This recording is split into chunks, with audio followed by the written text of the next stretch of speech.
The crisp Copenhagen air carried a sense of urgency as dozens of European leaders arrived at the summit venue. Cameras lined the pathways, recording every arrival and remark. But one moment stood out when the French President Emmanuel Macron addressed reporters after the meeting. His words signaled that the next chapter in Europe's response to Russia's war effort was about to begin. Macron announced firmly, "In the coming days, our chiefs of staff, in coordination with NATO, within the framework of the coalition of the willing, will meet to develop joint actions to implement a policy of obstruction against the shadow fleet in the coming weeks." In the coming days, our chiefs of staff, in coordination with NATO, within the framework of the coalition of the willing, will meet to develop joint actions to implement a policy of obstruction against the shadow fleet in the coming weeks.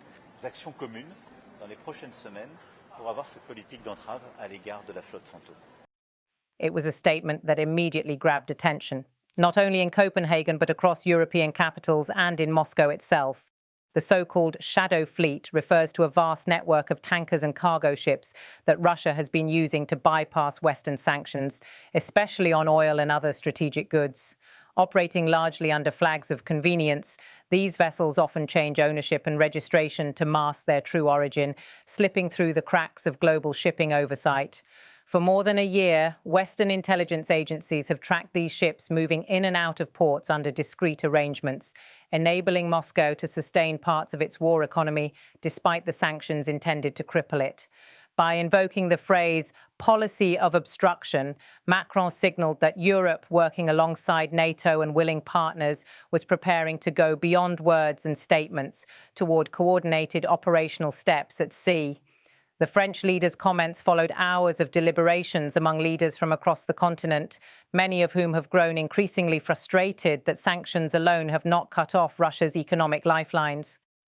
The new plan aims to disrupt the logistical arteries that feed the Kremlin's war effort. Standing before the cameras in Copenhagen, Macron's tone was measured but unmistakably firm. His message suggested that the next few weeks could bring a more assertive maritime stance from Europe. Observers noted that the French president framed the upcoming talks not as a unilateral French initiative, but as a joint effort, an essential point for European unity and for NATO coordination. The coalition that Macron referenced, often described as a coalition of the willing, is an informal grouping of European nations that have provided extensive support to Ukraine's defense. Many of these countries, including Baltic and Nordic states, have long urged stricter measures against Russian maritime operations. Now it appears they will sit down with their military chiefs to chart concrete strategies. For Ukraine, the announcement was another sign that its European partners were not losing momentum in supporting its war effort, even as the conflict grinds on into another year. Kyiv has repeatedly accused Russia of exploiting global shipping loopholes to finance its campaign and to acquire essential goods that evade sanctions.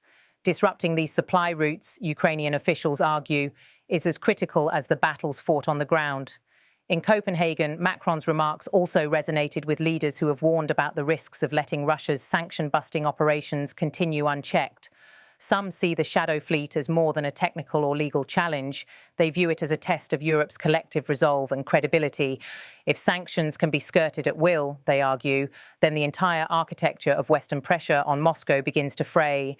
Macron's comments came at the end of a summit where European leaders had already spent hours grappling with other major issues, from migration pressures to energy security, but the French president's focus on the shadow fleet underscored how central the maritime dimension has become to Europe's strategy. Analysts say the planned meeting of military chiefs could pave the way for new naval monitoring, stricter inspections, and perhaps even coordinated maritime interdiction in accordance with international law. The French leader emphasized that coordination with NATO would be key. While the alliance as a whole is not directly at war, NATO's maritime expertise and its established command structures offer practical channels for synchronizing the efforts of participating European navies. Macron's call for joint action suggests that Europe is preparing not only for a political response, but for measures requiring precise, disciplined military planning. The Copenhagen gathering itself provided a telling backdrop. The Danish capital, often seen as a hub for European diplomacy, hosted not only European Union member states, but also leaders from partner countries that share concerns over the consequences of Russia's war. The presence of so many heads of state and government lent weight to Macron's words and signalled a collective determination to adapt as the war enters a protracted phase. As Macron left the podium, reporters pressed for details: which countries would take part, what kinds of measures were being considered, and how soon they would be implemented. The French president refrained from specifying operational details, saying that those would be determined by the military chiefs once they convene. Still, his choice of words, policy of obstruction, conveyed a sense of moving from the defensive posture of sanction enforcement toward more proactive disruption. In maritime and energy markets, news of Macron's statement sparked immediate discussion.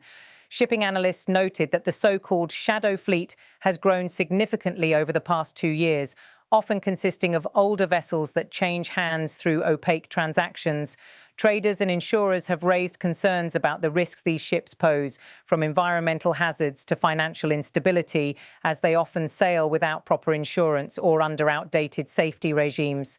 Some European officials have long argued that cutting off the shadow fleet's access to ports, insurance and financing would hurt Moscow more effectively than adding yet more names to sanctions lists.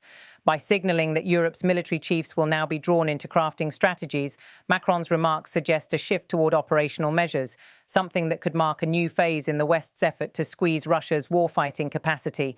The Danish hosts, while less vocal in the press conference, welcomed the French announcement as consistent with the summit's goal of reinforcing Europe's unity on Ukraine. For many in the room, the statement also underscored the growing recognition that economic and military tools must now be combined more effectively. For European publics, the story of the shadow fleet is less familiar than the daily updates from the front lines in Ukraine. Yet, as Macron highlighted, it is part of the same struggle. Every barrel of oil that slips through sanctions, every shipment that reaches Russian ports through clandestine routes helps sustain the conflict that has ravaged Ukraine and shaken Europe's security order. In the days ahead, attention will turn to the military chiefs and their deliberations. The meeting, expected within a short time frame, will be closely watched for signs of how far Europe is prepared to go in enforcing its economic measures on Russia at sea. Some experts predict enhanced intelligence sharing and maritime surveillance as initial steps, while others believe more assertive actions, such as coordinated patrols or targeted interdictions, could follow if legally and diplomatically feasible.